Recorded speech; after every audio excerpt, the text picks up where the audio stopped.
So my name is Aaron Vogel. I'm the news director at Action News Now in Chico, California. Been in journalism for almost 24 years. I got into this business late because I'm 56. That means I was 32 when I started because I putzed around for too long in my life, but I had a good time, so I don't regret it. But yeah, I got into this because I wanted to get into sports. This was back, I don't know how you all are too young to remember this, the big show on ESPN with Keith Olbermann and Dan Patrick. It's the precursor to SportsCenter.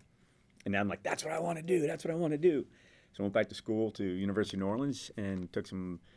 They didn't have a journalism course. I just took a journalism degree. I took 2 journalism courses and a couple of other whatever, and then put together a demo reel and went off and got a job as a producer and decided I liked that better than being in sports, so I stuck with it. So here I am, 24 years later, passing on my wisdom to the next generation. So that's the introduction. So now I'll just get into we already talked, you guys want to be reporters and producer and why you want to do that. And the things that I can say is, especially today, it's extremely important that you have people that come out and want to get into this business, are passionate about it, because this business is not about being on TV and not about being on, famous. It's about telling stories, right? Helping people, getting out there, providing information to people who can use that information to improve their lives or to help somebody else. Is to give them information. And some of the most boring stories, government stories, political stories, are the ones that have the biggest impact. Taxes, right? Healthcare, elections. They're not sexy stories, but they're some of the most important ones because they impact everybody across the country. And what I'm trying to do when I come down here is kind of talk a little about the industry so you guys have an idea of what to expect when you get out, because it's not all roses. It's not bad, but it's not all roses. It's tough, it's hard. But also, we're always looking for people. We're looking for reporters. We're looking for producers. We're looking for broadcast engineers, which is really tough to find. I'm looking for a sports director, possibly meteorologists. That's what we look for, everything like that. And so part of it is to introduce myself and make some connections and see if anybody wants to maybe come down and work for us down the road. But you already got a job, so I'm not talking anymore, which is good. So what we look for when we hire people who are hardworking, smart, passionate, right, who want to learn and have the ability to learn. I don't necessarily look for the person who's the most refined or has the most experience or has the best reel, because sometimes you can, in college you have, Haley. The fight is on for the 2013 show. God, look how young she looks. Oh, want that clip, Lincoln? I've hired people with masters in journalism and 4-year degrees, and they come out and they think they know everything. They don't want to learn, and they just kind of come out at this level and they don't get any better, or they have a certain, I know everything, I don't have to worry about it. I've hired people who come out of college, and know that they have a long way to go, and they bust their ass and they work hard and they go from here to here to here to here because they want to do it. They have a passion for it, but they realize that they don't know everything, and that's kind of what I look for, is somebody who wants to learn and take that feedback, because we give a lot of feedback. I don't know about other stations, and I can't say what other stations do. I can't say how they train people. We give a lot of feedback. I meet with reporters and producers once a week, most of the time. Sometimes there's, scheduling issues. We have consultants that come out 6 times a year. 2 are strictly talent focused, dress, presentation, voicing, inflection, tone, makeup, all of that. One's a guy who comes out and he does content, just kind of go over, storytelling and formatting and showcasing and being active and demonstrative in their stand-ups. You get all of that comes with us. Other stations don't necessarily do all of that. I've worked at 1, 2, 3, 4, 5, 6, 7 stations, and this is the only one I've had that has this kind of consultants come out. But also, when I learned, my news director would meet with me once or twice a week and go over stuff. Usually yelled at me, but it was kind of to learn. Other stations I went to, they didn't have all that. So that's kind of what we offer, is a lot of feedback, and everybody who takes it gets better.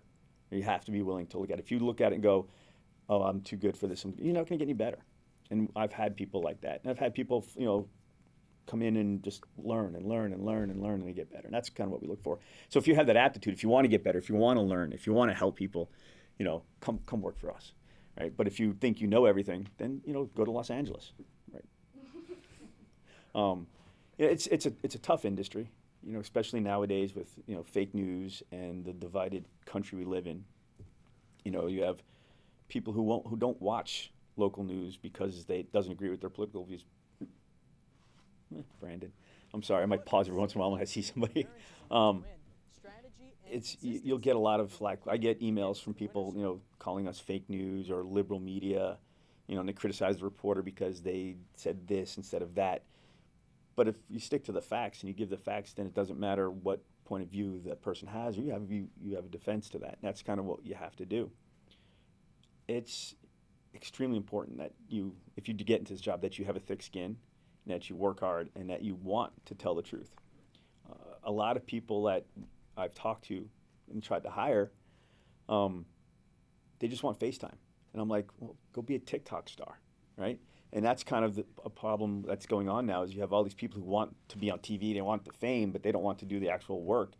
So they just want to be an influencer, TikTok or whatever, Snapchat or Facebook. I don't even know what they all are anymore, right? But that's what they're doing. And TikTok, you see all these people, I got, 5 million followers, I make all this money. A lot of those followers are fake, they're bought for, and they're not all making all that kind of money. PR is a good industry that people get into because it gives you that FaceTime, but it also gives you kind of a little bit of a journalism background to it, which is where a lot of news people end up going. But I'm digressing. I'm looking for journalists and reporters, producers, and our company is too. So it's not just me, right? We have a station in Medford, Oregon, Eugene, Oregon. We have a bunch of stations in the Midwest. Madison, Wisconsin, really nice city. Wausau, Wisconsin. Waterloo, Iowa. St. Joseph, Missouri, Utica, New York, Huntsville, Alabama, which is a really nice city, Montgomery, Alabama, which is not a really nice city. We have Hawaii, and they're always looking for reporters and producers. The hard part about Hawaii is you're on an island, and you can't just drive home to a family. It's a long way. We just bought 8 stations about a year and a half ago. Gray bought Quincy. Did you all know what Gray Television is? Gray Television is one of the largest local stations. They merged with Raycom. And Quincy was about 19 stations, mainly in the Midwest. And Gray bought them, but had to get rid of 8 stations because it had 2 stations in the same market. So our company bought 8 of those. One is in Tucson, where my old GM who hired me in Chico is now the GM in Tucson. So they're looking for people. Now, the hard part is they're bigger markets, and sometimes they don't want to hire people right out of college. That trend during the pandemic, everybody was hiring people out of college. Nashville, Raleigh, Tampa. That's kind of slowing down a little bit. So, so they're going back down to the smaller markets. So I don't know if Tucson's looking for people right out of college, but I know Medford, Eugene, Lafayette, Louisiana, Evansville, Indiana, Fort Wayne, Indiana. I don't know if I'd go to those places just because it's Indiana. But everybody's looking for talented people, and you all get the same kind of feedback at the stations that you have with me. You have the consultant come in, 4 times a year, the talent consultant 6 times a year, and our owner wants to keep growing, so we're always looking for talent. So when I'm here, I'm not just looking for my station. I'm looking for other markets. The thing is when I'm recruiting, especially people from Los Angeles, they don't want to leave Los Angeles. There's a young woman I reached out to who was like, hey, I'm looking for producers. She's, I just took a job as a production assistant. Because they don't want to leave. They don't want to leave Los Angeles because, I don't know why. I mean, it's Los Angeles. There's a lot to do there.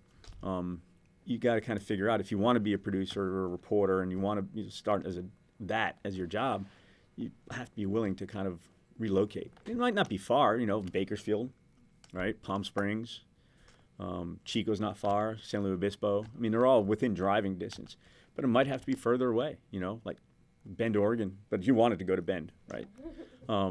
Eugene, Oregon has it's a long drive from me. It's probably not drivable in one day. So you got to be willing to relocate and have the idea that you're going to go someplace and not know anybody. And you have to have the ability to go out and meet people and make friends with people outside of work. If all you do is work and you're not, me, I like that. I go to work, I go home, I don't mingle. But if you are a social person and you don't go out and meet people, if you don't do anything and have a social life, you're not going to be very happy and you're going to struggle and you might not make it. Ryan. Despite the negativity surrounding the He's getting married. Pandemic, the Men Love brothers are taking this opportunity to spread the love of LA sports to everyone. The hardest thing for a lot of people is the struggle of having a social life, of not having that work-life balance, or that life-work balance, right? Because they go to work and they go home and they just sit there and they don't do anything.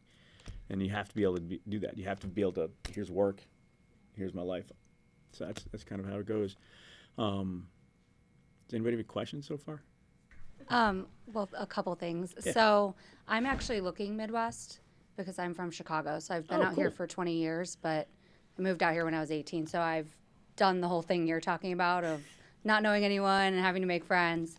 So I just want to put that out there because I am looking somewhere closer to Chicago. Okay.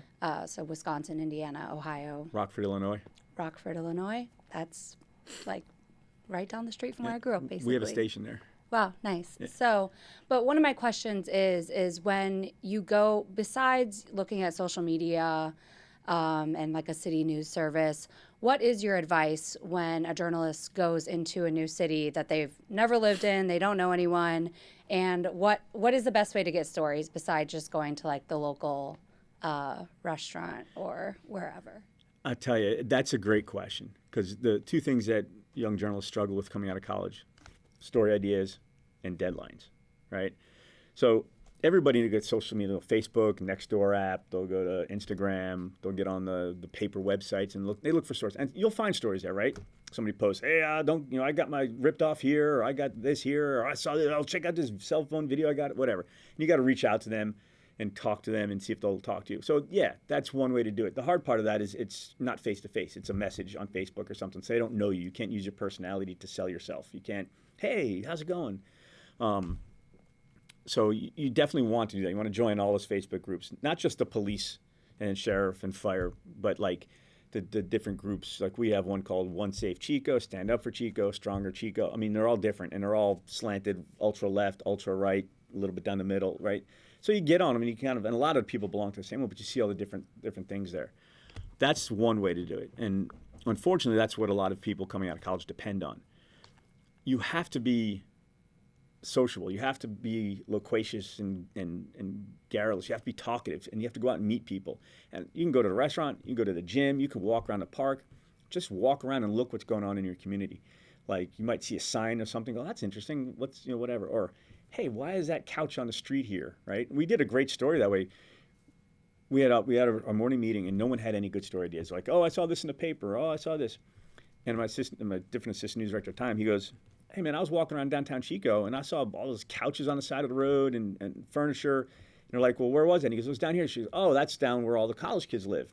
They're moving out. When they leave the houses that they leave, they throw the furniture on the street.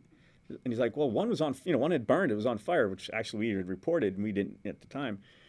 So he's like, that's a great story. Who wants to do it? So the reporter goes, I'll do it. So she went out and she was live at 4 o'clock with the votes out on the fire of the couch, and then live at 5 with a package on, whose responsibility is to clean all that stuff up. Is it the landlord? Is it the city? Is it the student?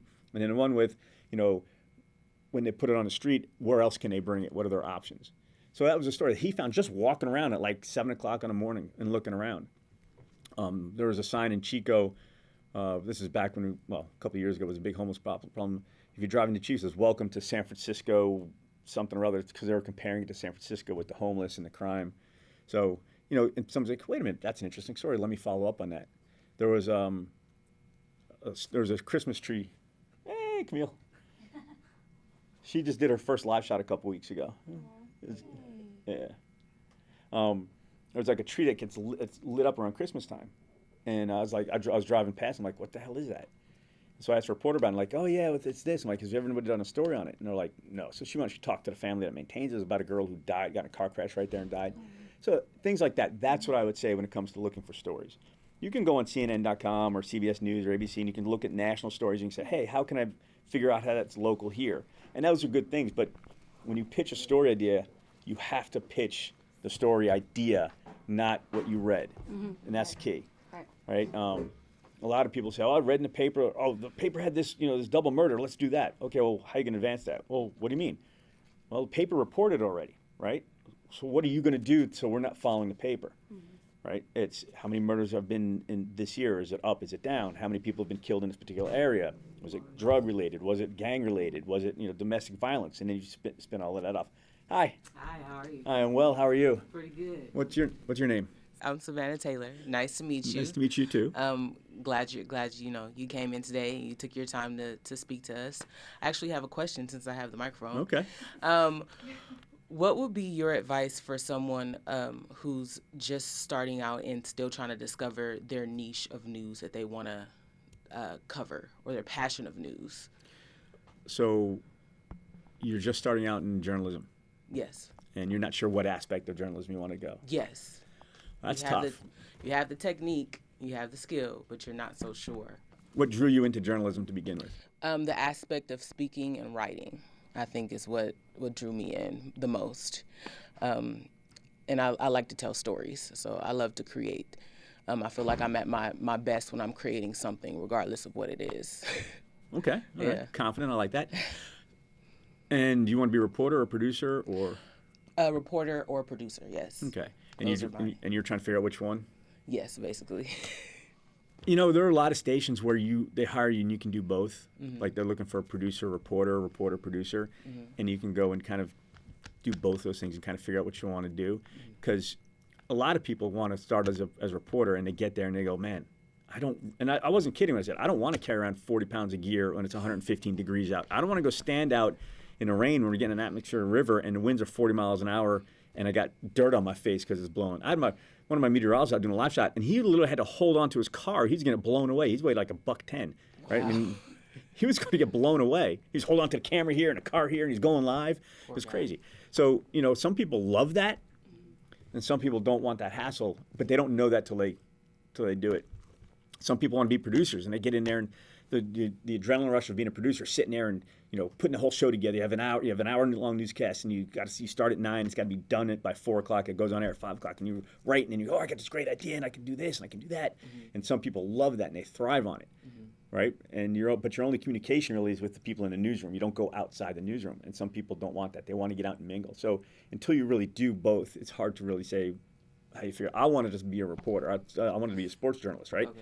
And I took a job as a producer to get my foot in the door and fell in love with producing and never went back. So I can't tell you the best way to do that. I'm sorry. So just try it all. Yeah. Try it all. And that's a benefit of smaller markets too. Like our station, we hire people as reporters and they go, I want to learn how to produce, and they learn how to produce.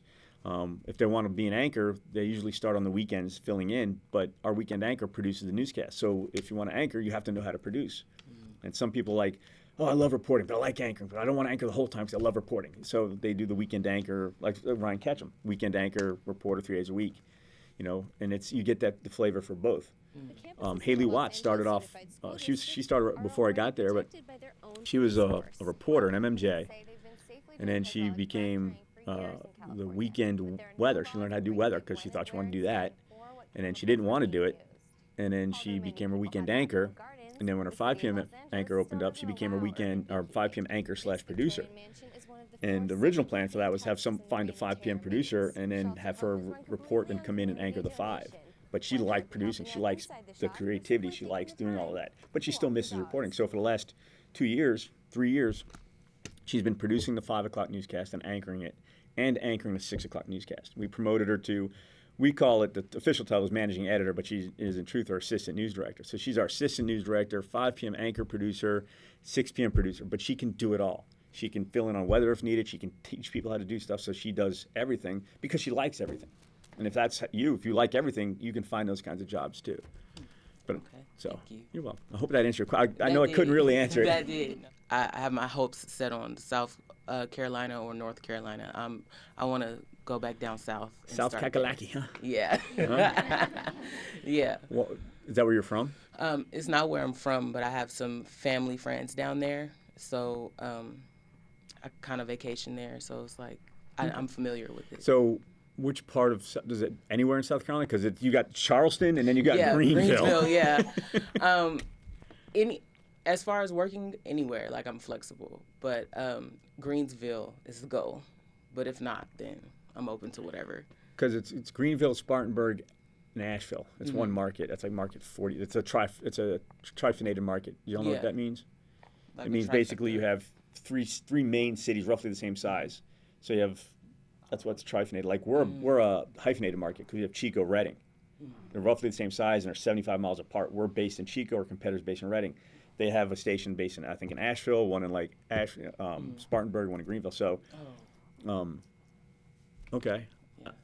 I do know people in stations in both states. I know people in Winston-Salem,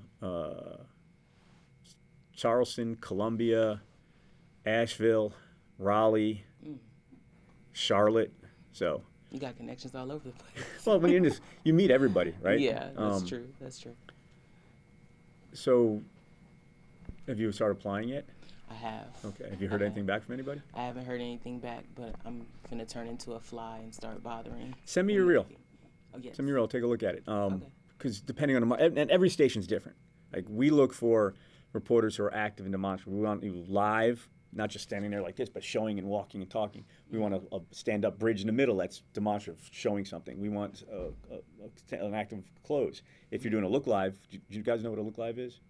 It's a fronted package where you're in the beginning of it, you have a bridge, and you're at the end of it. It's all recorded, but it's never just this, right? Yeah. Everything serves a purpose. Some stations like Esteban Reynoso went to Fresno. They don't like stand-ups, right? Tori Apodaca went to Sacramento. I don't see her doing really many bridges. Christian Lopez went to Denver. She doesn't really do very many bridges. So everybody's different. That's what we like. And people think, well, it's not about me. We like it because it puts you in a community. People see you. They go, oh, they were here in my neighborhood. They have a connection with us, and they make that connection. If they don't see you, if all they hear is your voice, they don't know if it's you or if you were even there, if somebody went and shot it. So that's what we look for. I can't say that's everybody. Send me your reel and your resume, and I'll reach out to some people I know. I can't make any promises. No worries. Okay.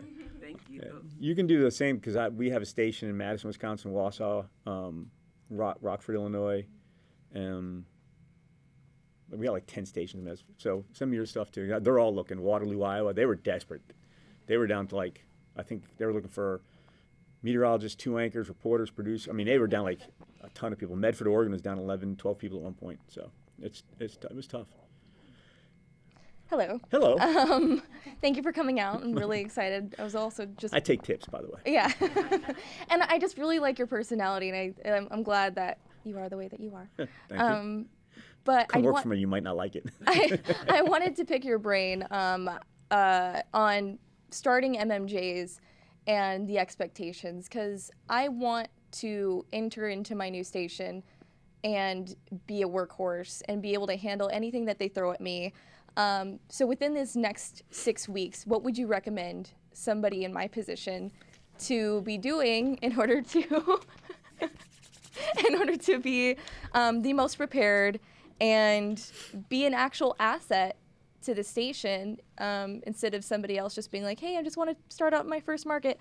I want to be able to You want to walk in, help hit the them. ground running. Yeah. Okay. So let me ask this question. When you turn a story, how long does it take you? Like, what's your deadline? So we're given a week. I'm doing day turns now. Okay. How long does it take you? I would say to go out and shoot probably 2 to 3 hours. Script writing is under 30 minutes. Voiceover and editing, I would say probably 2 to 2.5 hours. All right. The fact you're turning day turns is excellent. That, like I said, deadlines and story pitching are two of the biggest things that reporters struggle with, because they're given a week to turn a story or a week to produce a newscast. And I always tell them, no. If they give you your assignment on Monday and a whole week to do it on Monday. And I know in college it's difficult. You got classes. You still have to go to classes. So then put yourself on that 8-hour deadline, right? Even if it takes you a couple of days to say, okay, I'm only going to take 8 hours. I'm going to go out and shoot the story. I only have 2 hours today, so I'll shoot this in 2 hours. And then tomorrow I have 2 hours, so I'll write it and start editing it. And then keep condensing that, because the expectation, not right away, the expectation at our station is you turn 2 stories a day. Not 2 packages, sometimes it is, but it's 2 different stories, right? You might go live at 4 with a voice on one story, live at 5. Hey, Margot! Live at 5 with a package on the same story with a different angle, and then a different story at 6. It might be live, might be just whatever. You might turn 3 stories one day, depending on the day. I had a reporter, Anna Teray, who was fantastic. She covered all of Shasta County by herself, and she was turning 5 stories a day, right? But she had a system, right? So my best advice is give yourself those deadlines. So when you start, you walk in there, you are used to those deadlines. You'll get quicker at editing, right? When you edit nonlinear, you should be able to edit a package in under an hour, right? That's if you know where all your video is. Like if you shoot for yourself, you know the video you have, right? You go, okay, I shot that. You put the clips in, and then looking at the thumbnail, you know, okay, my shot that I need is in this thumbnail. Drag it in, edit, whatever. Everybody has a slightly different system, but when you figure it all out, you'll be able to edit your package Nonlinear, probably you can do it in under half an hour, depending on the story, right? If you want to get really fancy and put in the effects and do all kind, it takes longer. But you're not going to be doing that when you first start, right? So when you hit that ground, when you start, you want to be used to those deadlines, because you're going to come in at 9 o'clock and have the editorial meeting, and then go out. You might have to drive an hour, right? So you have to take all that, and then you turn your package. And they might start you off, do one package. Okay, now we need to package in a vote side, okay? And they might bring you along slowly that way, which is kind of what we do. But those deadlines, what you need to set yourself on. Story idea, pitches, we kind of went over for that. If you really want to impress and start off with good story ideas.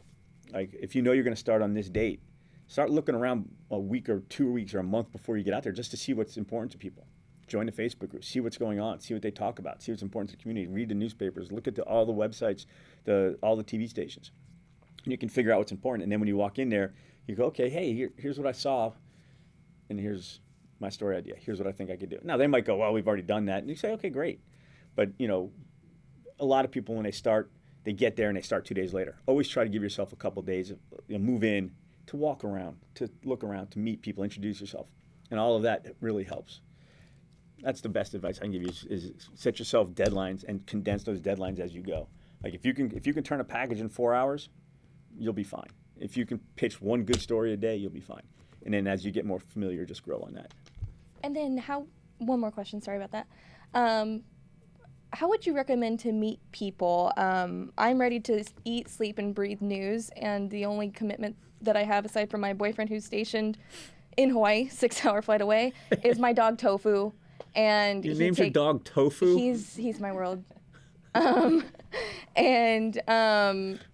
aside from taking him out at 2 a.m. before my shift, that's my life. So how would you recommend meeting friends, networking, essentially, right, with your brand new city? So you're talking to somebody who works 11 hours a day and goes home.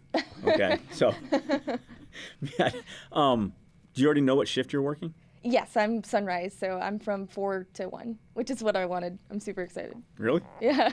Yeah, I'm looking for a morning reporter. Should have come to me. No, I just had it. That's it. I tell you, the mornings, people, the hardest part about that is the sleep schedule, right? But when you get off work, you have all day, right? I would go, if there's a dog park, go to the dog park. If you work out, get a membership at the gym. Walk around, see the area, just meet people. Like, if you go to your local, try to, when you go there, I don't know where you're going to shop, whether Winco, Costco, Trader Joe, whatever it is, right? Which is fine, but find like a couple little local markets or whatever, and walk in and just kind of look around and introduce yourself and shop there. Go in there occasionally, like the local gas station. Every time there's something happens in these tiny little towns where we live, I'm like, go to the gas station, right? There's one gas station at town. Just go there. Somebody knows this person. So just kind of just make the rounds and introduce yourself. And always work ahead for the morning shift, right? That's difficult. You come in at 4 a.m. and you get off at 1. And when is the morning? What's the newscast hour? I believe 6 and 7. So 6 to 8, 2 hours? Yeah. Okay. So you come in, you go 6 to 8. We do 5 to 7. When you get off, California, you have to take your break, right? Within your first 6 hours, you got to take your break at no later than 5 hours and 59 minutes into your shift. It has to be a minimum of 30 minutes uninterrupted by law, right? If they keep you from doing it, they have to pay you extra money, right? So, and then you take a half-hour break at 8 o'clock, 8 to 8:30. At 8:30 to whatever, go out and turn your story. Have a story idea that you can turn in advance. So the next day you come in, you might have 2 different VOSATs, maybe the same story, just 2 different angles that you can do at 5 and at 6, or 5 and 5:30 and 6 and whatever time it is, right? If you're really good, as you get better, you'll be able to go out and shoot like a VOSAT, a story for the next day and start working on a package for a day down the road. So you always have something in the can. And then if there's breaking news, you have those things that you don't have to use, and then you just cover the breaking news. Say there's a house fire. You're live at the house fire. You cover that the whole morning. You didn't run the story that you shot the day before, so you already have that in the can for Tuesday, and that means on Monday you can go out and start working for Wednesday. Does that make sense? That makes a lot of sense. And it really eases your burden, because if you come in at 4 o'clock in the morning and have no story idea, what are you going to do, right? You have an hour and a half to get from wherever the station to your live shot and be ready to go, and you don't have a fresh story idea. Don't rehash news from the day before unless it's an ongoing developing story. And just always look for stuff. Morning shows, people want news. They want to know what's happening in their community, want to know what's going on, but they don't want stuff from yesterday. The number one complaint from viewers, this is what that magazine does. They do research. Is news is boring and repetitive. And repetitive is, I just saw the story at 4, you show me again at 5, you show me at 6, it's at 10, 11, and guess what? It's back in the morning show, right? And it's not, it's the same video, it's the same sound bites, it's the same everything. It's not new, it's not fresh, it's not exciting. There's no pushing forward. So that's a challenge in the morning show, because you have to figure out how to plan in advance, and some of the stories you do in advance might not be relevant the next day because something might have happened. But city council meetings are great, board of supervisors, because there's so much is in those things that you might report them at night. Like, here's what happened. There might be something else in it that they didn't report that you can come in and say, hey, I'm going to cover this. I'm going to go out and do something on it for the next day or whatever. If you cover city council, if any of y'all think it's boring, you'll get stories for the week, the whole day. You're sitting there, there's like 10, 12 issues they talk about. Some are really big and some aren't. But those are stories you can do the next day and the next day and the next day. But they are boring, so. Thank you so much. You're welcome. Yeah, I covered a city council meeting last semester for Valley View News. Yeah, how'd it go? Yeah, it was a little boring, but I found out a bunch of stuff that was going on in Santa Clarita that I did not know about. Yeah. So I was just like, wow. You find out a lot of stuff, and if you're lucky, there'll be some fireworks. Oh no, yeah. There was. It was funny because Santa Clarita, it's like, I don't know, it's kind of I'd say a little Republic-y. Yeah. So like, some dude brought out like a Blue Lives Matter flag and presented it to like the members. It was just wild. Yeah, Blue Lives Matter. Okay, you can take off the uniform, right? I mean, doesn't matter. That's my own personal bias coming in. I'm sorry. Yes, people don't want to cover city council meetings. They don't want to cover board of supervisors meetings or whatever. Then it might be boring because you're sitting there, it's just people talking, and the video's lame, right? It's the video of those stories, like night of, like when Ryan works Nightside, he covers city council.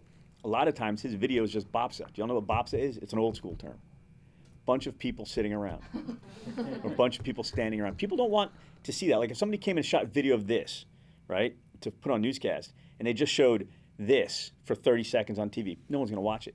They might want to come in and say, they would start with like a little Nat Pop for me introducing myself, going, hey, I'm the be-all, end-all, listen to me, everything I say. And then might do a cutaway of you guys, listening intently, whatever. And then they would put in video of what I'm actually talking about, or video of what you guys are talking about, right? That's how you make it not boring, not repetitive. So if you're covering city council, sometimes all you have are those shots. So what you do is plan ahead. Okay, they're going to be talking about taxes. Let me get some, shots of money and cash registers, or they're going to be talking about widening this road over here. We have file video of that. So you can use those different things. It shouldn't just be people sitting around. Now, it's okay to put in it for 3 seconds or 4 seconds because you can reference it.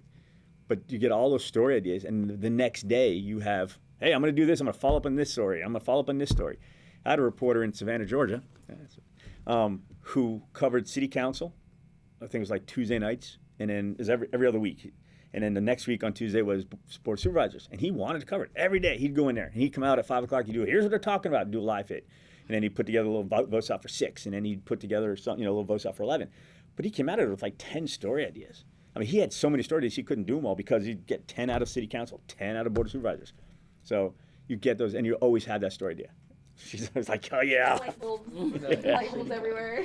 Yeah, and everybody streams them. And you got to figure out what your sleep schedule is going to be, right? For me, when I worked during that shift, I didn't sleep. I went to bed at like 2 in the afternoon, and I was up at like 5 in the evening. I still don't sleep. I still sleep. But if your sleep schedule is, you get off at 1, you do whatever, you're home at 3, you wake up at 11, right? Okay, that gives you 5 hours to whatever before you go to work.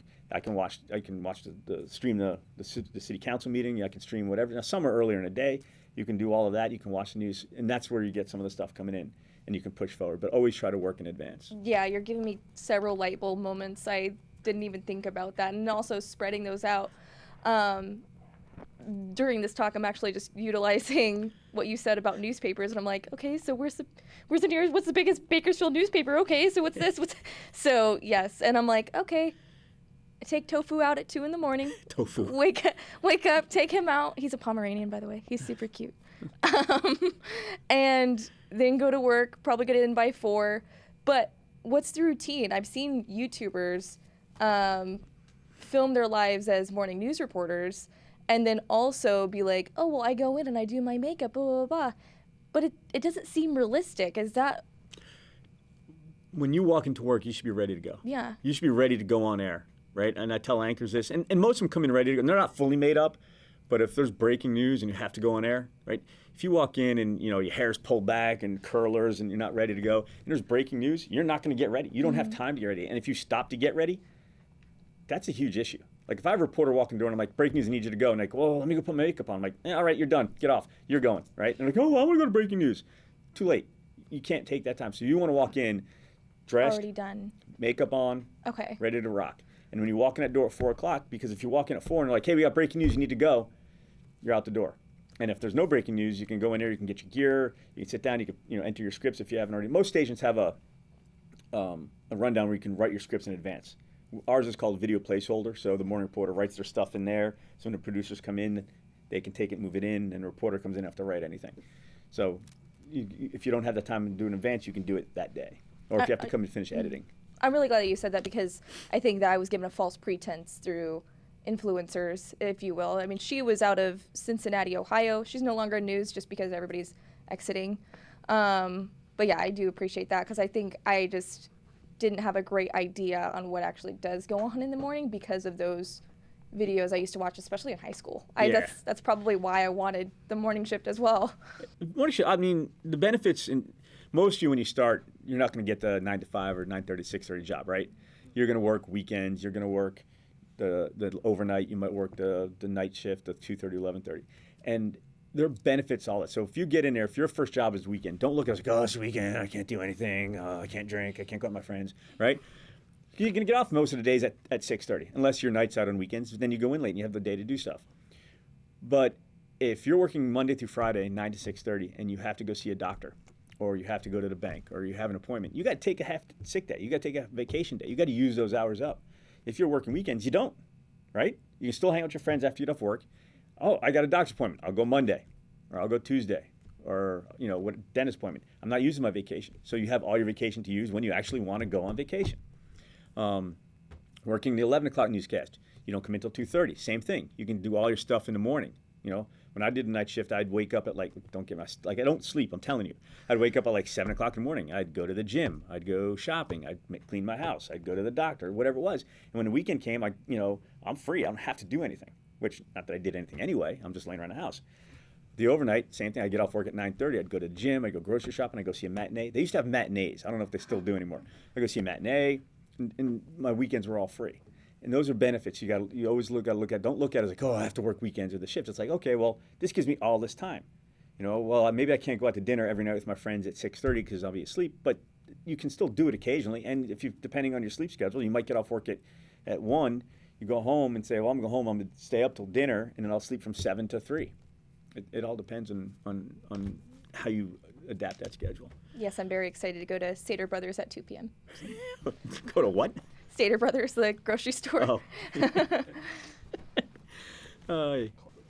So hello again. Hello. I just had a quick question. So I'm actually ready to apply for your station. Sorry if that's so direct, but I was just wondering basically the application process, how soon do you guys get back to your applicants? How does the hiring process, interview process go? Or when are you trying to get reporters actually stationed and working and all that, just in general?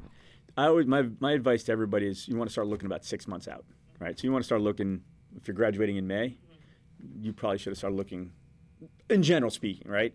Because people they look at all the reels, they're hiring. They're usually not hiring for that particular moment. They're hiring for future. So if somebody posts a job, it's like, oh, this job is open for 2 months. So okay, well, they're not going to make a decision for 2 months. And then, the negotiation process. So you want to have that time. Our process is you can go to our website, and go to the little menu and go to our employment page, and you can fill out the information, and I get alerted. We have it posted on Indeed, TV jobs. You just email me, right? Email me your resume and your reel and stuff, and I go from there. Usually, once I talk to somebody, if I reach out to somebody, I don't need them to apply because we've already established that contact. That's just me. That's not every station. That's just me. I hated filling out those applications online. I absolutely hated it. I mean, I talked to news directors. Oh yeah, fill out the application. I'm like, we just talked. So, if you just sent me your reel and resume, I consider that applying. The process is usually an interview, a Zoom, and then if I like you, I talk to my GM, and he usually trusts me, so we usually okay. And then I send the resume and reel up to our COO, Andy Fisher, who's been in this business longer than I've been alive. So he's been doing this for like almost, probably 50 something years, right? And he signs off on everything. If he doesn't sign off on it, I can't make a hire, which is good and bad because he's got a lot of insight. There's some people I wanted to hire, and he's like, well, what about this? What about that? And one time I was like, when I made the hire anyway, and he was absolutely right. Right? So that person washed out. But sometimes he takes a long time. I've lost many reporters and producers because it would take him a month or 2 months to get back. One time he went on vacation in Thailand or Taiwan, I forget. And yeah, and he went scuba diving. And he was gone for like 3 or 4 weeks. And he broke his leg. And then he was out of communication for like another 3 or 4 weeks. I lost 3 reporters in that time because I couldn't offer them the job. Sometimes, so what I do is I try to stay in touch with the people and go from there. And if I know I'm gonna make an offer, I'll say, so here's what I'm thinking. Here are the basic details: contract length, contract numbers, all the other stuff. Start thinking about it, and when my CO signs off on it, then we can go from there. Because at that point, you can say, well, maybe I don't want this length of contract, or can I get some more money? And then negotiation is kind of already in that process. Whereas if I don't tell you, hey, I'm going to make the offer, and we wait 4 weeks, you either might have found another job, or then we have to go through that process. As far as for my hiring timeline, I was down 11 people at one point, right? And so we were down reporters, producers, everybody. So now we are almost fully staffed. I need a sports director because she's leaving. I need to fill. Let's see who I have two reporter positions open, but they're in our Reading bureau. And when people hear bureau, they freak out, right? Which is absolutely understandable because you think, oh my God, I'm all by myself. And in most cases, you are. You have your bureau, you work in this section, it's an hour away, and you come in or whatever. Our bureau is a full-on building station, fully staffed. It's got 5 salespeople and 3 reporters when fully staffed. And our vice president of sales, Lisa Lavoie, who's based there, she's like a mother. Right? She cares for everybody. She brings food in. So it's like you still have that support there. I try to get up into Reading. I don't get up to Reading every week, but I try to get up to like every 2 weeks to meet with the reporters and have a review session. I try to do that because you want to give them the same feedback. We bring them down to Chico for when we have big group sessions or whatever. So we try to keep everybody included. The 2 positions I have, I do have another reporter position open in Chico. I'm just not sure at this time if I'm able to hire for that because I don't know how many news directors will tell you this. If I'm just this year, with budget-wise for us, is not a particularly strong year, right? We're a CBS-NBC duopoly, which means 1 year we'll have the Super Bowl on CBS, 1 year we'll have the Super Bowl on NBC, right? And then we have the Olympics on NBC. So we had the Super Bowl on NBC last year and the Olympics and the elections. This year, you know what we have? None of that. No Super Bowl, no elections, no Olympics. So our budget, like what we could spend got condensed, and people aren't advertising much, and we are already down. Like we're under what our projection is supposed to be. But with that being said, I wasn't supposed to hire anybody until September, and I've hired. I'm hiring people anyway. But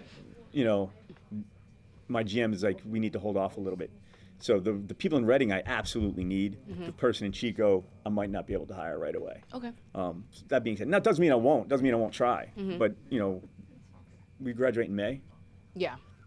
And do you want to start working right away, or were you planning? Like a lot of people when they graduate, their families want to go on a vacation with them. They want to take them on a trip. I've one young woman I hired her in July, and she told me before she started, hey, my family has this 2-week vacation in the end of July and the end of August. Is that okay? I'm like, sure. Mm-hmm. So she started, and then she went on vacation, came back, went on vacation. Mm-hmm. There's another person who I offered a job to as a sports director who told me, it's like, hey, I can start here, but I'm going to go to Australia for 3 weeks in August to cover the World Cup. I'm like, that won't be a problem. Right. So if you're planning a vacation or something, that's fine too. Mm-hmm. So if you were planning to start at like June, like if you go middle of June or July, that's closer to when I'm allowed to hire people. Okay, yeah, I'm flexible. Yeah, so just basically just send you my resume and my reel just directly to your email. Don't even really go through the website. That's the easiest way to do. Okay, and then I had a second question. I know this is probably like by case, but for like people like us that live in LA, do you guys, like for your guys' salary stuff, do you guys like pay for relocation if you guys really want a reporter? Relocation. Oh, okay.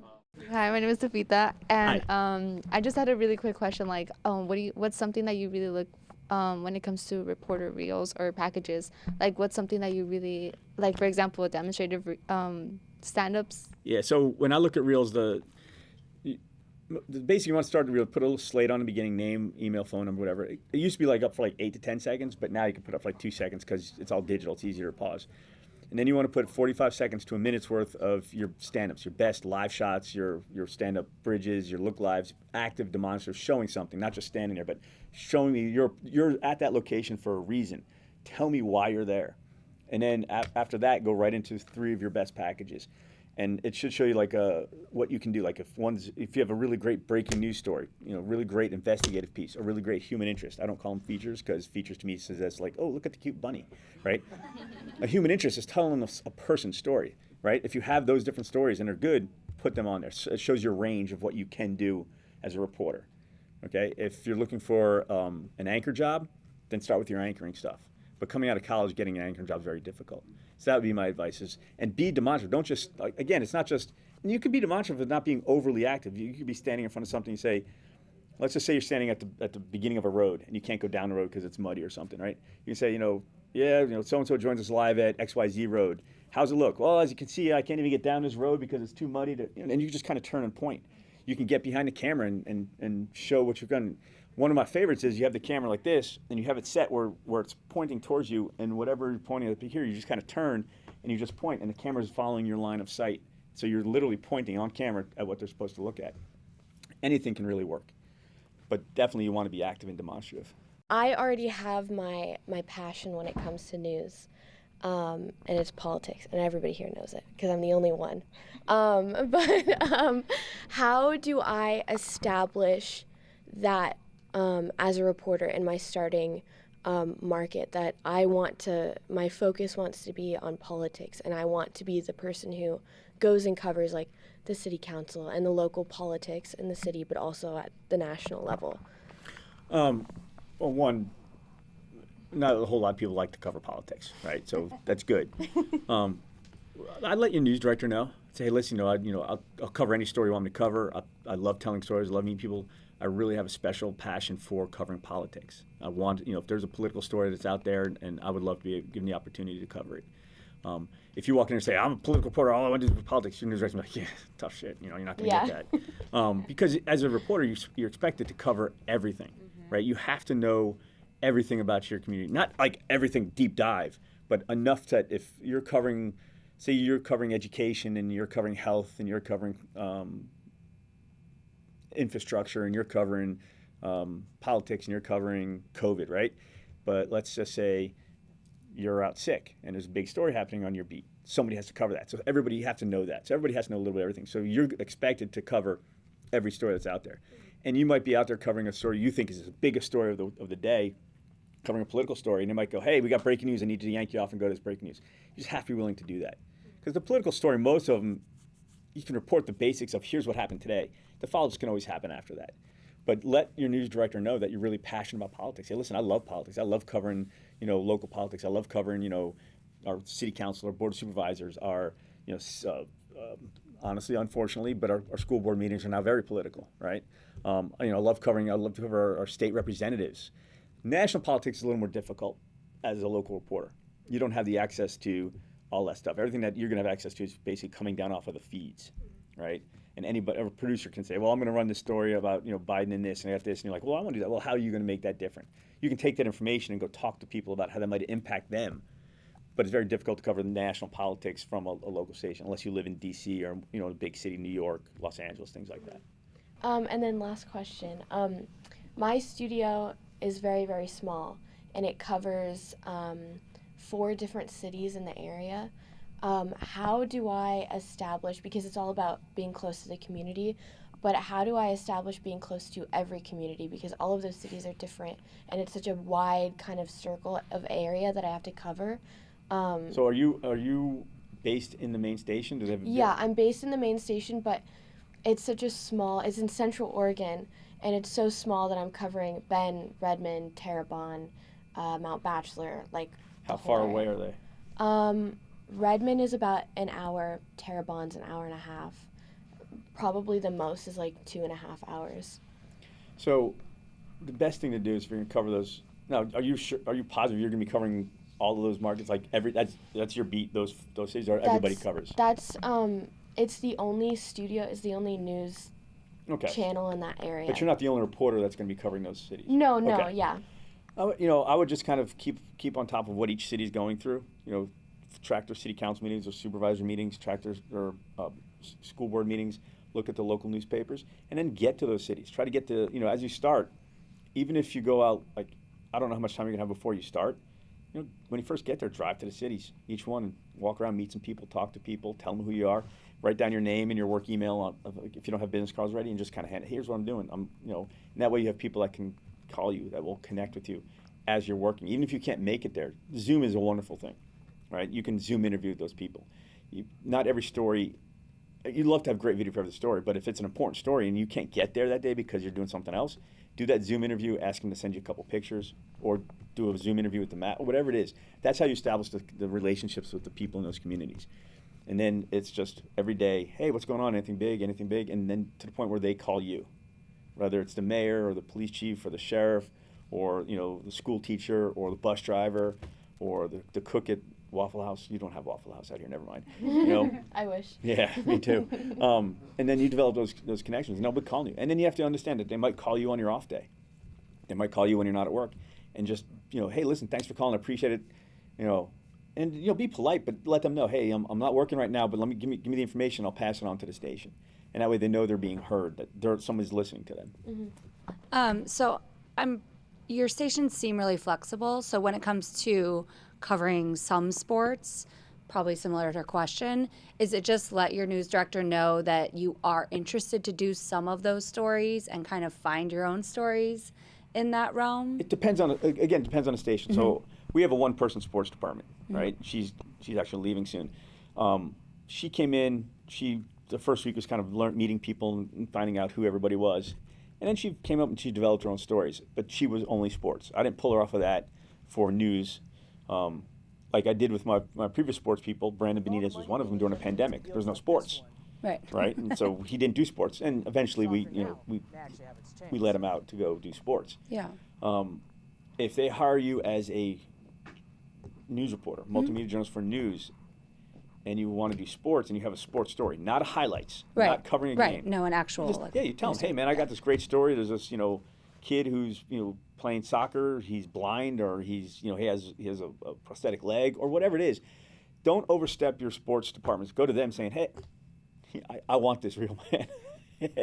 Don't overstep. Go to a sports person and say, hey, listen, I got this great story. You guys going to do anything with it, or can I have that opportunity? Because people can get everything they need, right? They get their weather, they get their scores, they get highlights, they get news, everything they need. So if you have a great story that is connected to sports somehow, but it's not a highlight sports story, tell them, hey, walk to your sports director, hey, this story's happening, I'd love to do it if you guys aren't doing it. And if he says, okay, then you go to your news director, you pitch it to them. Okay. And last, really, really quick. If I have stuff from before I came to school, so it's a little old, but would you say to put that on like the end of my reel? How or old? Don't do it? Like between 2013 2015. Yeah, it's old. Don't do it? Okay. Yeah. Things have changed so much in the last 10 years. Okay. Besides, I don't know what you look like back then. You might have short hair, long hair. Yeah, absolutely. But things have changed so much in the production value and the way things are done. Mm-hmm. I would not put that Okay, on. perfect. Thank you. Producers are always in high demand. Don't take it personally, right? But they always are, because everybody wants to be a reporter, right? Everybody wants to be on TV, so it's harder to get producers. But even if you are a reporter, if you know how to produce, your job will be easier as you go down the road. When I got to Chico, we had 3 producers, one for the 4 o'clock, one for the 5 o'clock, one for our morning. And being a producer and knowing how important they are, I now have 5 producers. One's going to start in September. I don't know if Emily. So, right. So she's going to start in September. I'll have 5 producers. 2 for my morning show, 1 for my 4, 1 for my 5, and 1 for my 6/10 or 11. If you know how to produce, you can know how to do everything, right? You know what goes into a newscast. You can write. You can, producers. Everybody's a journalist. Everybody's a storyteller. Everybody's a producer. Reporters produce their own stories. Everybody's a reporter. Producers call and make stories. But if you know how to produce, and then you go to the reporter side, you know what a producer's looking for. And this is kind of a selfish way to look at it. You know that I need a cold open. I need to write a good intro. I need to have something for the anchor to say. I need to have an anchor tag. I need a web element. I need all these things. And then, it has me here coming after this story. How am I going to transition? And you do all of that. So if you do that, you're going to become best friends with that producer, and they will give you all the good stories. Oh, I got a great lead story. Here, do this. So it's beneficial. Reporter, you want to make sure that, the being a producer helps you with your deadlines. It helps you understand, okay, I got everything done at a certain point, right? If you're a reporter, it will make you a better producer if that is what you end up doing, or if they ask you to produce, because you know what reporters go through.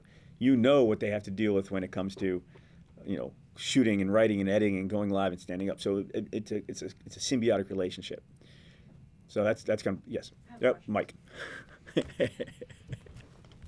Do you think that what we're learning right now is enough to meet your guys' expectations? Here specifically at this school? Oh, yeah. Or, okay, because every school is a little different. Like some schools come out woefully unprepared. Some schools come out really well prepared. Some come out way up here, right? It all depends on the program. Most of the people that I've hired from here have come out pretty well prepared. Now, it doesn't mean there's not a big learning curve. It doesn't mean there's not a growth, right? Because there's going to be. I've had people hire from here who struggled mightily, right? I've had people come out here and pick it up like that. Okay, so it all depends on what you learn here. What I expect when I hire somebody is the ability to work hard, be passionate, right? Want to learn and get better. Because I can teach you how to be a better writer. I can teach you I can't teach you how to be a better editor, but we can teach you how to be a better editor and a better photographer. Right? We can teach you how to be a better presenter as far as telling the stories. I can teach you how to be better when it comes to showcasing your newscast. I can't teach you how to be a harder worker or more passionate, right? Or care. I can't teach you those things. So what I look for is people who have those things and want to get better. Because if you come out of college and you don't want to get better and you don't have the passion, you're wasting your time, you're wasting my time. Because that's what this business is about. It's telling stories that help people. So that's what I look for. This school prepares you all pretty well. The people I hired, even the ones that didn't last, I wouldn't have hired if I didn't see that potential in them, right? Some of them didn't make it because they couldn't get used to Chico compared to Los Angeles, right? Some of them didn't make it, well, actually, all four of them, two from here and two from other schools, came up, and after a year, they just, like, you know what, I can't do this, it's not me. So the editing software you guys use is Premiere Pro, right? We use Edius. Edius? Yeah.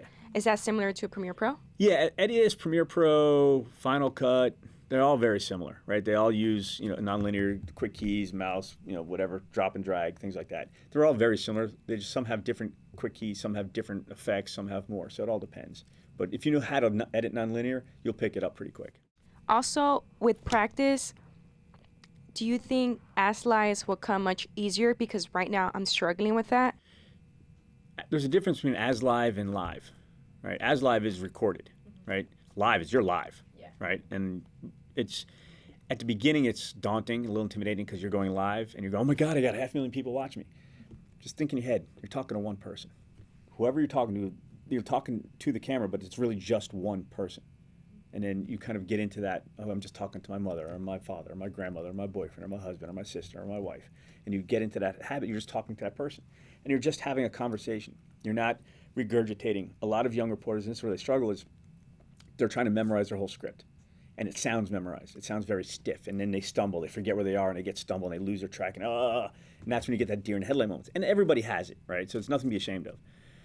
But if you just know your story and you have a conversation, so if your story's about, and sometimes breaking news are the easiest live shots to do, right?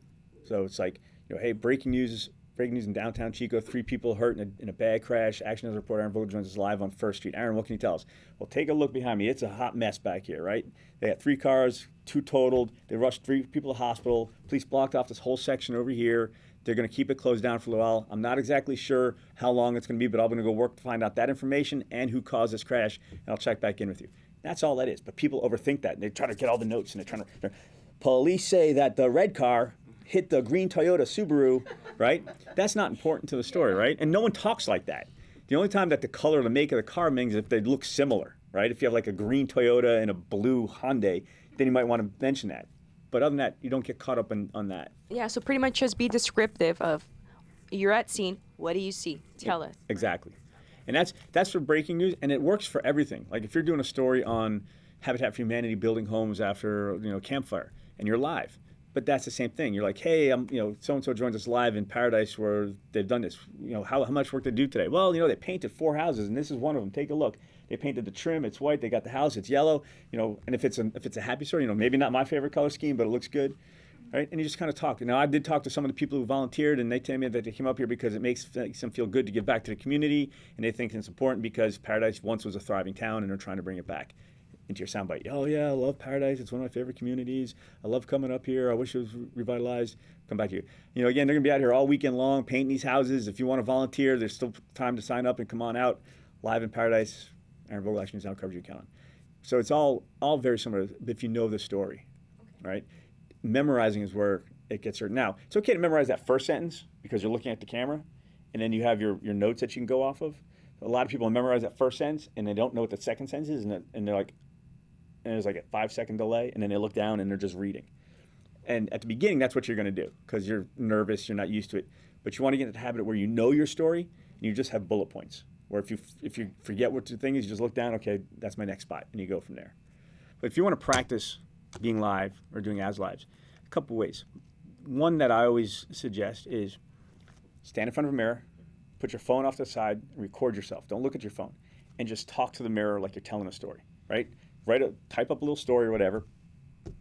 Look at the story, okay, that's my story. Write down 3 bullet points, and then tell that story just using your bullet points. And then we'll go back and watch your recording. Say, dude, have your family there, right? Do it in front of your family. Practice in front of. It gives you that opportunity to practice in front of somebody. But if you sit there and you practice and you're recording it, then you can go back and you can look at yourself and you say, wait a minute, I stumbled here. I sounded a little stiff here. And you can kind of go back and say, this is what I need to work on. This is what I need to improve on, right? If you only do it in class, the improvement's going to take much longer. Like reporters who do their stories and don't watch their stories are going to take longer to improve because they don't see where they need to work, right? So that's what I would say. I would always practice in front of a mirror so you can see yourself, right? And record it so you know what you look like as you do it. On the topic of as lives and, I don't know, car crashes, a little daunting. This might be a very loaded question, but I've, one of my first package was a car crash that had turned deadly, and someone had died. And so, it's kind of very much of a shock thing. How do you have any tips on like keeping your composure in those kind of situations? Like, how do you deliver that? Sorry if that's a really loaded question. No, it's not. But. So when you first reported, did you know somebody died? I didn't know somebody died. I didn't think, they probably would have been, I thought the area would have been cleaned up, but as I got there with a fellow reporter, actually Isabella, they brought the coroner's truck and we actually saw the body. So that was very much a wow, holy, crap moment. So, is that your first dead body? Yes, sir. So I was just kind of, had to keep composure in the moment. Obviously, we didn't have to do an as live at that moment. But if there's a very daunting situation, how do you like, That's a tough question because everybody's different. Sure. Right. As a journalist, you don't want to put your opinion on a story, and that comes in many forms. This horrific crash, this tragedy. This is a funny story. Well, you might find it funny. I don't. You might find it horrific. I don't. You might find it tragic. I don't. So you want to stay away from those words, right? When you find yourself staying away from those words, you become the journalist. You're just telling me what happened, and it's okay to have the inflection in your voice. It's okay to hear a little, like, oh, well, man, we just heard somebody died in this crash. We're not going to show the car right now because we don't want to identify him by accident on TV, right? You got to kind of, it comes with practice because those things do happen, but they don't happen a lot. So the more you do it, the better you get. Seeing a body for the first time is pretty traumatic for a lot of people, So I don't know, did school provide any kind of counseling? Did you feel like you needed any? No, I had a class right after that was probably even, it erased the stress because it was even more stressful than the previous thing. But it was one of those things I know my fellow reporter, she called the professor, was like, how do I, deal with this? I personally didn't go to counseling, probably should have in hindsight, but would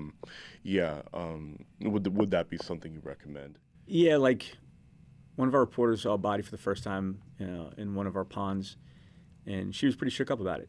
So our assistant news director pulled her aside and talked to her about it.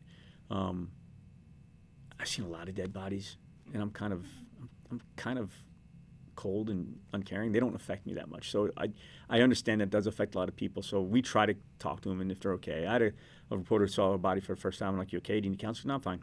So everybody's different. If it affects you, if you feel traumatized, tell your news director, hey man, this, especially when you first start out. As you get older and you're in this business for 5 or 10 years, you're used. I hate to say it, but you're kind of used to it, and you understand how to deal with it better. But your first time, when you're like 22 years old, you've never seen a body before, and all of a sudden you see your first one, it can be really rough. To handle it at post-story, tell your news director, see if there's somebody you can talk to. Most stations have EAP, Employment Assistance Program, where you can you have opportunities to speak to counselors for like $25 or something. You can talk to them about it, and a lot of stations will provide that for you. But as far as reporting on it, it's you know your story. Hey, I'm out here in the corner of XYZ. I use that street a lot, by the way. I'm out here in the corner of XYZ. We're bad crash. You can see behind me these 2 cars hit head on right here. The impact threw one guy through the windshield. We don't know the conditions of anyone at this point. We're working to find that out, but we do know that the police say this car ran the red light, and then if they tell you, like, if you see the corner, say, oh, the corner just pulled up. I can see the corner. I'm going to turn the camera away so we don't. That's the thing, is you don't want to show the body on TV. I'm going to turn the camera away so we don't see. Obviously, because somebody's dead. We're going to keep working to find out exactly what happened. How many are injured, and if anybody's dead. And then you go and figure out the information. That gives you a little time to decompress. But sometimes you'll hear reporters on TV, like, see something that's awful, and and you can't help it. It's human instinct, right? There was I went to Pointer Institute when I was a producer. Pointer, have you ever heard of Pointer? Pointer organization is a group dedicated strictly to journalists. It was started by the guy Nelson Pointer, who I think owned like the Tampa Times or something like that, and he set aside like a $10 million or $20 million trust fund for this group, and they travel around, they talk to journalists, they have seminars and whatever. So I went down to one of these, and Al Tompkins, who just retired, brilliant, showed us a live shot. It was a reporter. It was in Cleveland. They were building like an overpass, and it collapsed, right? So they're interviewing people, interviewing the guy live, and he's like, yeah, we're talking to the construction foreman right here, such and such. Can you tell me what happened? He's like, oh, and he's like, forgive me, I'm going to curse, but he said, like, oh, Jesus Christ, this is fucking awful. And then he named the 4 dead people. He's like, oh, Bobby this, and oh, those poor fucking guys. And that's how the family found out that their husband or brother or son was dead. And that's the worst thing, is you don't want that to happen. So as a reporter, you want to make sure that you're not identifying the person who died before that the family knows. Like, we get a lot of emails from people, or nasty emails, saying, you showed this car on TV and somebody died. What about the family? Well, it's a gray minivan. How many gray minivans? I'm not showing a license plate. We're not showing any markings. But it's part of the story. That's our job. Our job is to show the story. Once you find out, if, I go to the point, if they're showing somebody being wheeled out of a crash and it's in a body bag and it's like far away and you can just, it's a body bag, but you can't really see it, I'll put that on TV. Once they identify that person, I won't show that body, because then the family, every time they see that story, they go, oh, it's my son or whatever. So it's different. I also learned that you have to put your emotions aside in order to report these type of impactful stories, right? But that's the thing, is it used to be put your emotion aside, but in certain situations that emotion plays, right? It makes that connection, right? You don't want to break down crying, but I can guarantee you the reporters covering the Nashville school shooting, right? They were emotional, right? The people covering Louisville, right? They're emotional because they're members of the community. The reporters might know, like the governor knew 2 of the people who were killed yesterday, right? He was breaking down. So you're a human being. It's okay to show the emotion. Did you see the reporter? I think it was, what school shooting? What happened? She was going live and her son came out. I mean, you could tell she started crying. She was emotional. Things like that. It's okay. You don't want to be hysterical, right? You don't want to be like, oh my God, this is so horrible. It's a tragedy, right? Because then people they can see through that stuff. But if you're reporting a story and you start choking up and you're like, give me a minute, please, or whatever, that's real. That's raw. People want that connection, right? It shows that you're part of the community. Yeah. So it's okay. You just don't want to be. The worst thing to do is cry when your candidate loses on election night. Back when Trump won in 2016, ABC News, because we were an ABC affiliate when I was working in Mississippi, Yeah, George Stephan, I call him Snuffleupagus, but George Stephanopoulos, Martha Radich, and another, they're sitting on the anchor desk announcing Trump won, crying. I'm like, you can't do that. And that's basically the end of a lot of people has trust in journalism. Because they're like, oh, you're so biased that you're crying. You can cry on your off time. You can be mad, whatever, but you can't show that kind of emotion. You can't show that kind of opinion or bias. So. Can you tell me about your news station? Yeah. Action News. Action News Now. Action News Now. Yeah, we're Market 132. We're based in Chico, California. Our main station is in Chico. When fully staffed, I have 34 people in the newsroom and 10 people in the production department, which is where the directors are, TMPs. We are the #1 rated newscast in the market now. I got there in September of 2018, and took us roughly a year and a half to get to be #1 in most newscasts, and then we took over #1, and we were there for 2 years. We slipped at one point, but it's because it's an excuse, but they redid how they did their algorithms. It's a good group. Most of the reporters and producers are young, right? They're right out of college. I don't know how old you guys are. I'm not going to ask, but I'm assuming roughly the same age. My anchor's lots of experience. I have one anchor who grew up in Chico, and she's been at the station for 37, 38 years. I have another anchor who was at the station for 5 or 6 years, went to our competitor for 11. Now she's back, so she's been here for like 20 years. My 11 p.m. anchor lives in Sacramento, so he drives up from Sacramento every day. But he's been there for 15 years, and he is on a second stint, so he's been for a total of 20. Haley Watts from here, she's been there almost 8 years. So there's a lot of experience. My morning meteorologist has been there. He went to school there. He's been at the station, I think, 19 years. He's been a meteorologist for 14. So you have the knowledge of the community and what's important to the people there. And you have the young people come up and, they're learning. Everybody's on the same boat. Everybody's still learning. Everybody's starting from here. And they're some grow quicker, some grow slower. Some people who grow slower end up going higher because that's their ability. But everybody gets along. It's a fun station for everybody. They hang out. They go out to dinner. They go out to the bars. My GM is a really good guy. He's been there for 8 or 9 years. He's been in the business for 40 or 50 years. He owned a couple of groups. He's been GM. Our bureau in Reading is fully staffed. I think the building's actually nicer than our main station.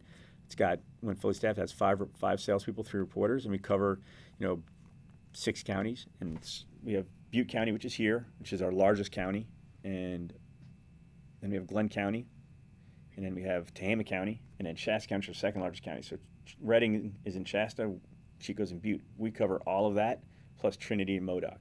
So we don't get to Modoc very often because it's a 4-hour drive for us, and Trinity, we get there occasionally. The thing is, there's not that many people, and it sounds cold and callous, but Modoc has 9,000 people in it. Trinity has 13,000. Right? More people lived in Paradise when the campfire broke out than those 2 counties combined. So we kind of focus our coverage on the Valley, which has about 90% of our people, which is, Reading, Cottonwood, Anderson, Red Bluff, Corning, Chico. So it's just kind of this whole area, which is where everybody kind of lives and works. But it's a good station. We have pretty good ownership. Byron Allen owns us. He was a comedian back in the 80s. And then he started getting into news. He bought some stations. He bought some more stations. He owns the Weather Channel. So. And for a producer, Real, what do you look for? I usually look for the last newscast, right? It's harder to tell the work of a producer than a reporter, right? And the reason for that is because, especially if you're an intern, right? I don't know if you produced that newscast or if somebody else produced it and you just downloaded it. So I look for your latest newscast. So when I look at newscasts on a college, I'll look at it and say, okay, how did they set up the newscast? How did they do their headlines? How did they set up their talent off the top? How did they segue to the next story? How did they set this story up? How did they use their anchors? How did they tease, right? I might get through the first couple minutes of it and then skip forward to the teases. If it's really good, I might watch it all the way through. That's how I look. Mainly for producers, after the phone conversation, I'll send them a writing test to see how they write. Because if the writing was really good for the newscast, but not so good for the writing test, then there's a discrepancy. Same thing with reporters, though. If I see a reporter reel and it's really polished and looks good, and they got a cameraman and walking around, I'm like, did you do this, or did you just take a reporter's, like, work from your internship or something and just revoice what they wrote? So, but that's always tough. So, What is your advice to be a better writer? better writer, practice. If you, I shouldn't say this. You're going to go to newsrooms and everyone's like, I'm a great writer. Listen to what I do. Anybody who says they're a great writer is not a great writer, right? Now, you can go, hey, who's the best writer in a newsroom? And somebody might say, that he writes really well. Then okay. But styles are different. I prefer short, active voice sentences, and I don't like weak verbs. So do you all know what active voice is? What is it? Okay. It's when the person at the beginning. Uh-oh, you caught us on the same question the last time you were here. Yeah, I catch everybody. So active voice is who did what, right? Subject, verb, object. So Aaron spoke to the students at CSUN. That's a active voice. It's who, Aaron, did what, spoke to whom, right? CSUN students. Right. The CSUN students were spoken to by Aaron. That's passive, right? And it's longer, right? Aaron spoke to the students. 5. The students were spoken to by Aaron, right? 7. And it's more convoluted. Wait, what did they just say? Active voice is direct. It brings the audience, the viewer, into it because they're going, okay, here you're walking me through the story, and it's active voice. So you want to make sure that makes you a better writer. It makes your story shorter. It makes your sentences clearer, right? It makes it easier to understand for the viewer. And then you want your sentences to be no longer than 6 or 7 seconds, right? 1 thought per sentence. So if you have 2 thoughts, make it 2 sentences. Right? So, a bad crash shut down Highway 99, period, right? 3 people rushed to the hospital, period, right? Short and sentence. As you get better at it, you can get in there a little more verbiage into it. But 6 to 7 seconds, anything longer than that, not only becomes a little more convoluted and hard to understand, but your anchor has trouble reading it. They run out of breath. And if somebody's speaking for, reading for 8 or 9 seconds, by the end of that sentence, they're, and they have no energy. They have no emphasis, right? So shorter the better. And write to your video. So, doesn't mean write what your video is. It means write to your video. So the sky was high in the sun was high in the sky, burning bright orange, right?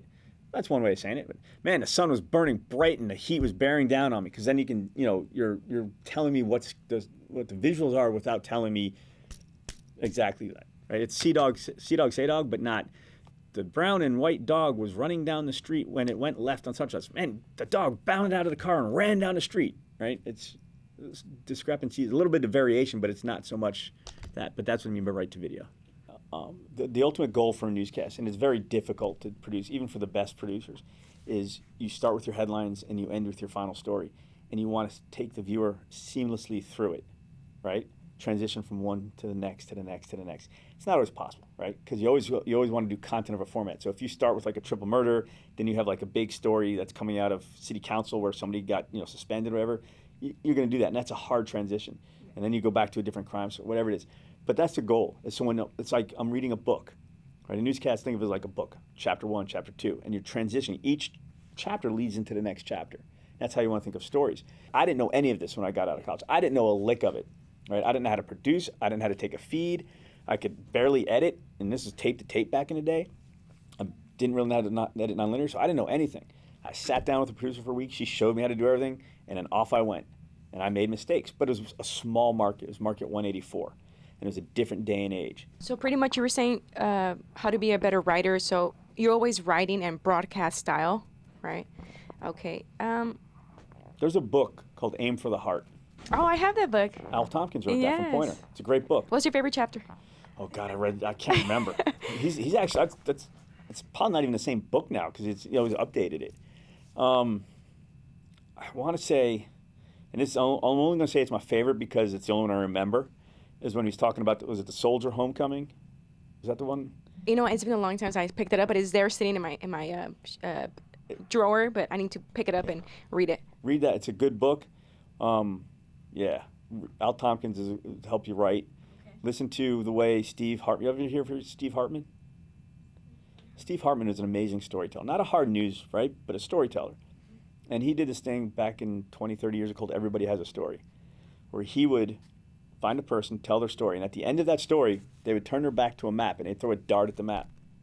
He'd walk up to the map and okay, I'm going to Timbuktu, Indiana today. And he'd go to that town and he'd go to the phone booth. We used to have phone booths. He'd open a phone book and he'd just point and he'd pick a name out of the phone book and he'd go and tell that story, right?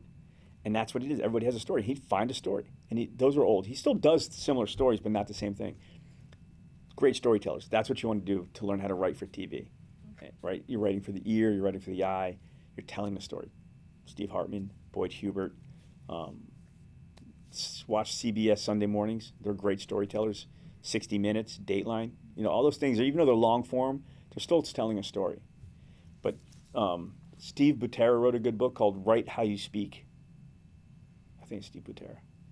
It's called Write. It's writing. He's an anchor. It's writing for TV broadcast. So that's a good book to read. As producers too, reporters and producers. What's the first thing your producers or your station do? Like in training or when they work? And when they work. Produce a newscast. That's what they do. So, do you mean like when the day starts? Yeah, So our day begins with our editorial meeting at 9:30, where reporters pitch story ideas. And that's another difficult thing that a lot of people struggle with, reporters and producers. You pitch a story idea. Usually reporters pitch most of their story ideas because they're the ones that are out in the community and stuff, but producers also will pitch a story idea. Then once everybody's set on their stories, whatever, we split the board up, who's doing what story for what newscast in what form, live, straight package, whatever it is. Then producers start going, okay, here's my newscast. I'm producing the 5 o'clock newscast. I need a 5 o'clock lead, which is going to be this. I need a 5:30 lead, which is going to be this. And then I got these other 4 reporter stories, and this is a good A block story. This could be a good B block story. This is my good E block story. And then you start looking on the state wires and to see if there's any statewide stories that are important to get in.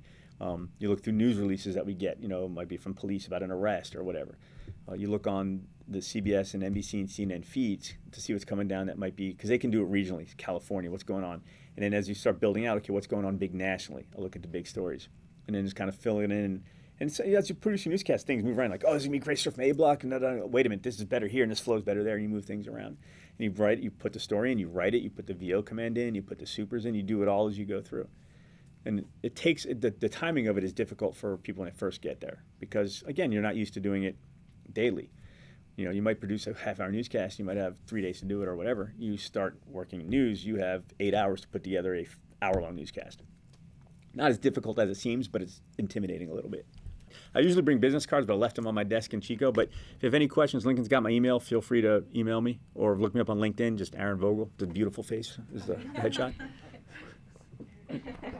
Okay, thank you. That was Brandon.